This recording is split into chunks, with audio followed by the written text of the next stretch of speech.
Hello hi friends, అందరూ నమస్తే. నిన్న ఒక సంఘటన అయితే జరిగింది, చాలామంది తెలిసే ఉంటుంది. అది ఏంటంటే విజయవాడలో ముగ్గురు అయితే యూత్ పిల్లకాయలు వాళ్ళు టెర్రరిస్టులతో సంబంధాలు ఉన్నాయి. ఇది పక్కా ప్రభుత్వ పోలీసులు వారు అయితే పట్టుకున్నారు వాళ్ళ ముగ్గురినే.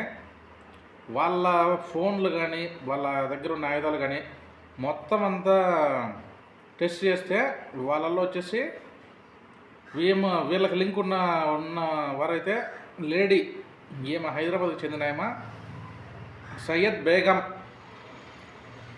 ఈమెకు టెర్రరిస్టులతో అయితే లింకులు ఉన్నాయి.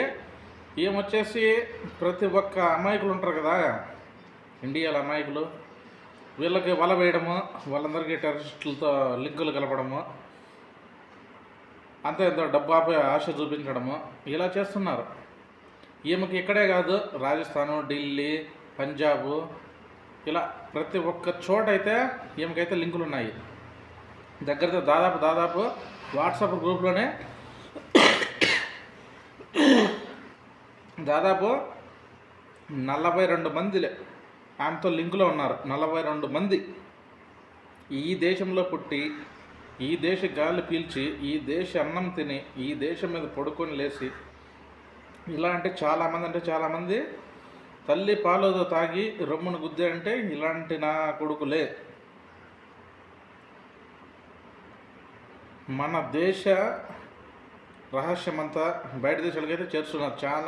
చాలామంది మొత్తానికి ఆ దేవుడి దయ వాళ్ళైతే దొరికారు. మొత్తం అందరినీ పట్టేశారు. మొత్తం అయితే ఎంక్వైరీ అయితే జరుగుతుంది.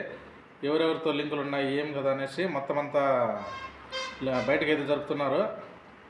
కాకపోతే నేను చెప్పే విషయం ఏంటంటే, ఇప్పుడు ప్రతి ఒక్కరూ మీకు ఈ దేశం నచ్చలేదు కదా, ఈ దేశం నచ్చలేదు, బయట దేశం వెళ్ళిపోవచ్చు కదా, ఉన్నాయి కదా, చాలా కంట్రీస్ ఉన్నాయి కదా బయట. నా దేశాన్ని ఎందుకు నాశనం చేయాలనుకుంటున్నారు? ఎందుకు నాశనం చేయాలనుకుంటున్నారు? అంత వెర్రి వాళ్ళు అయితే ఇక్కడ ఎవరు లేరు. భారతదేశంలో వెర్రి వాళ్ళు అయితే ఎవరు లేరు. మీరు ఏ పని చేయాలన్నా కానీ ఇక్కడ ఖచ్చితంగా పట్టుకొని మిమ్మల్ని అయితే జైల్లో వేసి నానా హింసలు కూడా పెడతారు. ఇది మీరు ముందుగా తెలుసుకోవాలి. ఎందుకు మీకు ఆ ఊహలు వస్తున్నాయి? పెద్ద డాన్లో ఫీల్ అయిపోతానని చెప్పి అనుకుంటున్నారా? లేకపోతే ఇక్కడ ఏమైనా చట్టాలు తక్కువ ఉందని చెప్పి అనుకుంటున్నారా?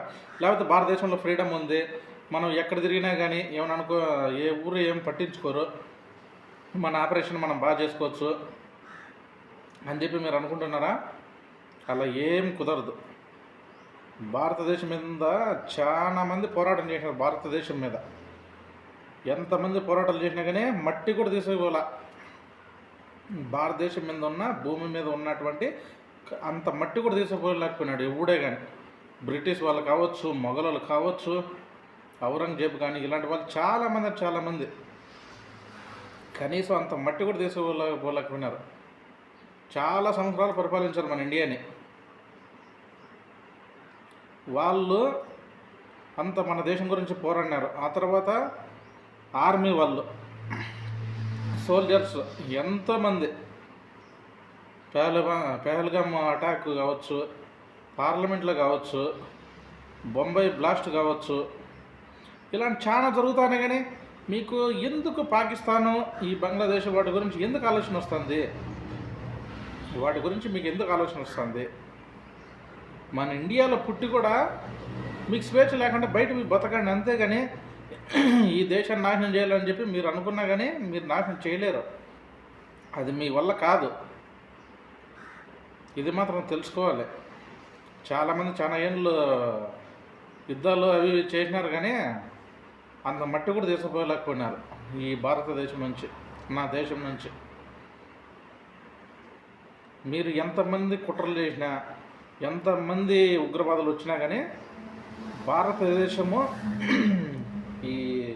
దీన్ని కూడా తీసుకుపోలేరు. ఇక్కడున్న దేశ జనాభాలో అందరూ ఒక చేయి కలిపితే మీ దేశాలు ఆ చేతులు ఆ సౌండ్కే కొట్టకపోతాయి మీ దేశాలు. అలాంటి నా దేశం గురించి ప్రతి ఒక్కడు వాగుతూ ఉంటాడు. ప్రతి ఒక్కడు వాగుతాడు. ప్లస్ ఈ దేశాన్ని నాశనం చేయాలని చెప్పనేసి ఆ పక్క దేశాల నుంచి ఇండియాలోకి చొరబడడం. అది ఎలా జరుగుతుంది? ఇప్పుడు గవర్నమెంట్ ఉంది కదా, ప్రతి ఒక్కరి ఆధార్ కార్డులు చెక్ చేయాలి. కొత్తగా వస్తున్నటువంటి ప్రతి ఒక్క ఆధార్ కార్డులు చెక్ చేయాలి. రూముకి రెంట్లు ఇచ్చే వాళ్ళు కూడా ఆధార్ కార్డులు తీసుకొని ఖచ్చితంగా చెక్ చేయండి ఖచ్చితంగా. అరే ఎవరు వస్తున్నారు, ఎవరు వీళ్ళు, కొంచెం మనిషిని చూడంగానే మనకు అర్థమైపోతుంది వీళ్ళు వేరే వాళ్ళు అనేసి కొంచెం తెలిసిపోతూ ఉంటుంది. ఇలా చాలా జరుగుతున్నాయి.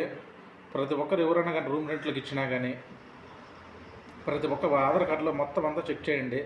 ప్లస్ ఆర్మీ వాళ్ళు అక్కడ కంటికి కునుకు లేకుండా 3 పూట్ల అన్నం సక్రమంగా తినగా టెన్షన్గా భయం వాతావరణంలో బ్రతుకుతూ మన ఇండియాని సేవ్ చేస్తున్నారు. ఇదైనా గుర్తుకు రావడం లేదా మీకు? వాళ్ళు అక్కడ తిండి తిప్పలు మానేసి మన ఇండియా కోసం ఎందుకు కాపలా కాస్తున్నారు? మన దేశం బాగుండాలని. కాకపోతే మీకు ఉగ్రవాద చర్యలు ఎలా పుట్టుకొస్తున్నాయి? డబ్బు ఆశ చూస్తున్నారా? డబ్బు ఆశ కోసం అయితే పనికి వెళ్ళండి, పనికి వెళ్ళి సంపాదించండి. అంతేగాని ఎవడో డబ్బు ఆశ చూపించడము, వాళ్ళు వెనకంటే పోవడము. మీరు వెళ్ళారు కానీ ఆ తర్వాత మిమ్మల్ని పోలీసులు అయితే పట్టుకొని వచ్చి జైలు అయితే వేసేశారు కదా. ఇప్పుడు మీరేం చేయగలుగుతారు చెప్పండి? నా దేశాన్ని మాత్రము చిటిక్ గవ్వంతా కూడా ఏమీ చేయలేరు మీరు. ఇది మాత్రం పక్కా తెలుసుకోండి. ప్రతి ఒక్కరూ స్పందించండి. ఇండియాలో ఉండేవాళ్ళు ప్రతి ఒక్కరు స్పందించండి. వాళ్ళు మనుషులు ఎలా ఉంటారు ఏమి అని చెప్పి అప్పుడే ఐడియా వచ్చేస్తుంది. కొంచెం ఆలోచన చేయండి. మీరు అడగండి, తప్పులేదు కదా. మీరు ఏ ఊరు, ఏం పని అని చెప్పి అడగండి. విజయవాడ దగ్గరికి వచ్చేసారంటే ఎలా వచ్చి ఉంటారు వాళ్ళు? ఇప్పటికి కూడా మన భారతదేశంలో మొత్తం అంతా గాలిస్తే చాలామంది ఉన్నారు ఉగ్రవాదులు.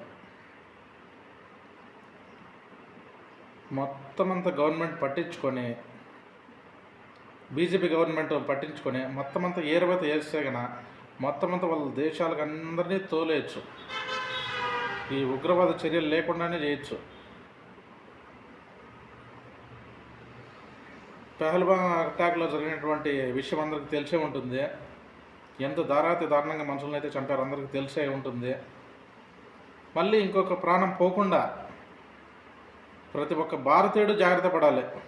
ఇది నేను ప్రతి ఒక్కరికి ఇచ్చే సలహా ఏంటంటే, ప్రతి ఒక్కరు జాగ్రత్త పడండి. ఒక మనిషి వస్తే ఆ మనిషి ఎలాంటి వ్యక్తి ఏమనేసి కొంచెం ఎంక్వైరీ చేయండి. రూములు ఇచ్చేటప్పుడు కొంచెం జాగ్రత్త, రూములు బాడిగా ఇచ్చేటప్పుడు మాత్రమే కొంచెం జాగ్రత్త. ఆధార్ కార్డులు తీసుకొని వాటిని చెక్ చేయించి ఆ తర్వాత రూమ్ రెంట్లకు ఇవ్వండి. కాకపోతే మన దేశంలో పుట్టిన ప్రతి ఒక్కరికి చెప్తున్నా, ఉగ్రవాద చర్యలు మానుకోండి. మన దేశాన్ని కాపాడే బాధ్యత మీ అందరిలో ఉంది, ప్రతి యువతలో ఉంది. కాకపోతే మీరే ఉగ్రవాద చర్యలకు వెళ్తా అంటే మీరు ఏమీ చేసుకోలేరు. పైన దేవుడు ఉన్నాడు, కింద గవర్నమెంట్ ఉంది. అట్లేమీ ఇబ్బంది లేదు, భయం లేదు.